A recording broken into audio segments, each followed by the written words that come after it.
पाणी संघर्ष समितीचा कडेगाव महावितरण कार्यालयावर मोर्चा. जबरदस्तीने हुकुमशाही पद्धतीने स्मार्ट मीटर बसवणे बंद करा. स्मार्ट मीटर काढून आम्हाला जुने मीटर बसवून द्या.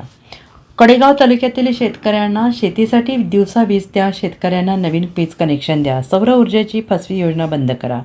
शेतीसाठी घरगुती खंडित होणारा वीज पुरवठा सुरळीत करण्यासाठी 55 ते 60 वर्षांपूर्वीचे पोल तारा बदलून नवीन पोल आणि तारा बसवा. या मागणीसाठी पाणी संघर्ष समिती DS देशमुख यांच्या नेतृत्वाखाली मोर्चा काढून कडेगाव महावितरण कार्यालयासमोर धरणे आंदोलन केले. शेतीसाठी रात्री वीज दिल्याने सापचावणी विहिरीत पडणे अशा घटना घडलेल्या आहेत.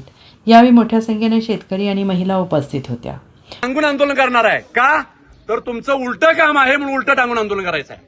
म्हणजे तुम्ही लोकांना काय फसवताय, लोकांची काय दिशाभूल करताय. बघा, उद्या पोलीस काय करतील, एखादी केस घालतील बघ काय चुकीचं केलं म्हणून. त्यापेक्षा पोलीस केसपेक्षा आम्ही मरायला तयार आहोत. मेलं तर चालेल लोकांसाठी. आज आम्ही गेली 7-8 वर्ष अनेक आंदोलन करतोय, उपोषण करतोय. अनेक आंदोलन करताना, उपोषण करताना मला किंवा माझ्याबरोबर अनेक लोकांना त्रास झाला, शारीरिक त्रास झाले. पण हे गेंड्याच्या कातडीचे अधिकारी, प्रशासन कधी जागा होणार आहे? आज लाईट तुम्हाला मीटर बसवायला एकावेळी 35 मीटर बसवले तुम्ही, आणि शेतकऱ्याची लाईट फोन लावायला लागतोय 10-10 वेळा, 5-5 वेळा. तो अधिकारी पाठवलाय, येतोय. अरे म्हणजे शेतकऱ्याच्या ह्याला तुम्ही काय फुकट देत नाही.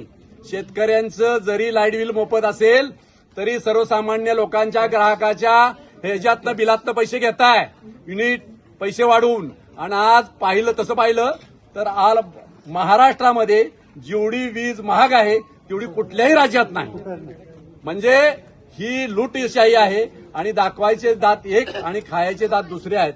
तर प्रशासनाला विनंती आहे की तुम्ही तुमचं म्हणणं सांगा. आमची लोक इथं प्रत्युत्तर तुम्हाला जे काही लोकांनी अनुभवलंय की स्मार्ट मीटरचे, अदानी मीटरचे बिलं कशी जास्त आलेत ते सांगतील. आणि त्यानंतर जर तुम्ही काही नाही केलं तर आमची दिशा 29 एप्रिलला तुमच्या विरोधात, प्रशासनाच्या, शासनाच्या विरोधात DP स्थळी उलटं टांगून आंदोलन. का?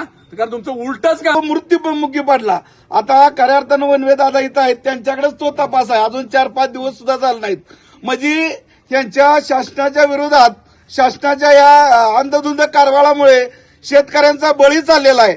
त्या दिवशी एक रात्रीचा चिंचणी वांगीचा रात्रीचा शेतकरी शेतात पाणी पाजायला गेलेला, त्याला गोनस सापानं दंश केला, तो मृत्यूमुखी पडला. म्हणजे 8 दिवसातनं 15 दिवसातनं शेतकरी हा मृत्यूमुखी पडत आहे. याचं खरं कारण ही महावितरण शासन आहे. तर हे कुठंतरी थांबलं पाहिजे. नाही थांबलं तर 29 तारखेला आमच्या पाणी संघर्ष समितीच्या वतीनं DPला उलटं टांगून आंदोलन सुद्धा होणार आहे. याची सुद्धा दखल या महावितरणने घेतली पाहिजे. तर पहिला स्मार्ट मीटर नव्हता तेव्हा 400 रुपये मला बिल येत होतं. आता एका महिन्याचं बिल 1200 रुपये स्मार्ट मीटर बसवल्यापासून आम्हाला येते. आता 3 महिन्याचं बिल 5590 रुपये आले. माझ्याकडे पुरावे सुद्धा आहे. आमच्या मागे आम्ही घरात कोणी नसताना आमचा मीटर बसवून गेले. माझी एवढीच अपेक्षा आहे की मला मीटर पहिला स्मार्ट डिजिटल मीटर माझा मिळावा, हीच अपेक्षा आहे. स्मार्ट मीटरच्या बाबतीत जे नवीन मीटर बसवले जातात तर ते साधारणपणे दुप्पट-तिप्पट बिल लोकांना यायला लागलेले आहेत. आणि जुने मीटर चांगले असताना हे ज्यादा बिल यावं, ज्यादा पैसे गोळा व्हावेत यासाठी यांनी स्मार्ट मीटर बसवलेले आहेत. Bureau report SBN Marathi, Kadegaon.